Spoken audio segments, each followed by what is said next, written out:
भटकती रूह की सच्ची कहानी KRX क्रिएशन SS चैनल।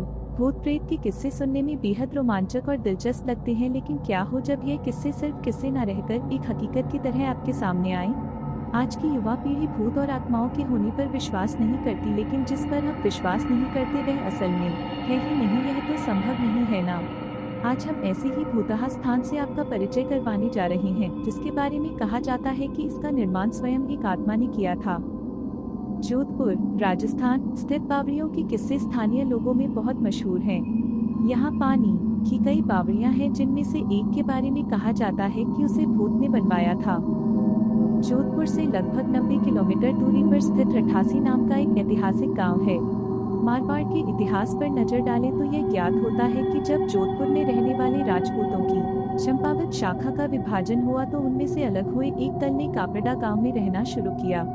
लेकिन इस स्थान पर रहने वाले युवा राजपूत राजकुमारों ने गांव में साधना करने वाले साधु महात्माओं को परेशान करना शुरू कर दिया।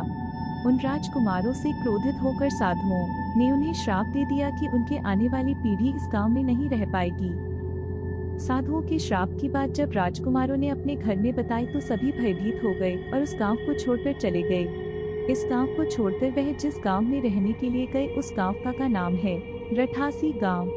यह जोधपुर से लगभग 90 किलोमीटर की दूरी पर स्थित एक ऐतिहासिक गांव है। इस गांव में एक बावड़ी है जिसके बारे में कहा जाता है कि वह भूतों के सहयोग से बनी है, अर्थात उस बावड़ी को बनाने में भूत प्रेतों ने गांव वालों की सहायता की थी।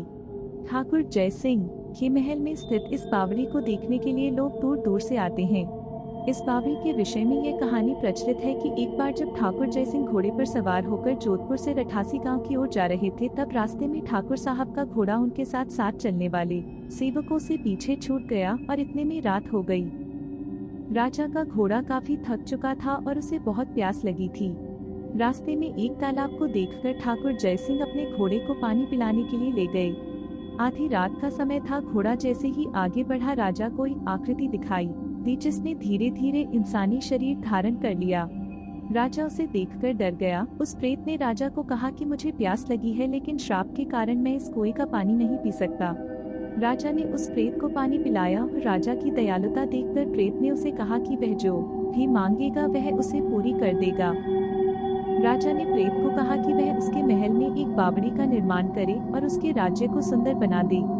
भूत ने राजा के आदेश को स्वीकारते हुए कहा कि वो ये कार्य प्रत्यक्ष रूप से नहीं करेगा, लेकिन दिन भर में जितना भी काम होगा वह रात के समय 100 गुना और बढ़ जाएगा। उस प्रेत ने राजा को यह राज किसी को ना बताने के लिए कहा। इस घटना के 2 दिन बाद ही महल और बावड़ी की इमारतें बनने लगी। रात में पत्थर ठोकने की रहस्यमय आवाजें आने लगी। दिन प्रतिदिन निर्माण काम तेज गति से बढ़ने लगा, लेकिन रानी के जिद करने पर राजा ने यह राज रानी को बता दिया कि आखिर निर्माण इतनी जल्दी कैसे पूरा होता जा रहा है। राजा ने जैसे ही यह राज रानी को बताया, सारा काम वहीं रुक गया। बावड़ी भी ज्यों की त्यों ही रह गई। इस घटना के बाद किसी ने भी उस बावड़ी को बनाने की कोशिश नहीं की। कहानी पसंद आए तो चैनल सब्सक्राइब जरूर करें।